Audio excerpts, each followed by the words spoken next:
بسیما سی pack road کے علاوہ ایک چوراہے پر واقع ہے۔ دیگر علاقوں کی نسبت بسیما میں مہنگائی عروج پر ہے۔ منافع خوروں کا راج برقرار ہے، جس سے غریب عوام کی قوت خرید اس مہنگائی میں جواب دے چکی ہے۔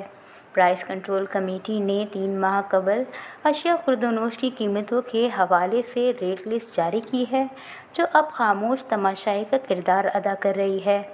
دیگر اضلاع میں سرکاری یوٹیلیٹی اسٹورز ہونے سے عوام کو ریلیف تو مل جاتا ہے، لیکن باشک ملک کا واحد ضلع ہے جہاں کوئی یوٹیلیٹی اسٹور تک نہیں، بلکہ کسی تحصیل میں بھی نہیں۔ خوردنی اشیاء کی قیمتیں آسمان سے باتیں کر رہی ہیں، کوئی پوچھنے والا نہیں۔ غریب اور متوسط طبقے کے لوگ نان شبینہ کا محتاج ہو گئے ہیں۔ علاقے میں مضر صحت سبزیاں مہنگے داموں فروخت ہو رہی ہیں۔ لوکل سبزیوں کے علاوہ دیگر فروٹس اور سبزیاں ناپید ہیں۔ علاقائی سبزیوں کو سستے داموں خرید کر عوام کو دگنے فروخت کرتے ہیں۔ پرائس کنٹرول کمیٹی کبھی مہینے میں ایک دفعہ بازار کا دورہ محض فوٹو سیشن کی حد تک کرتی ہے۔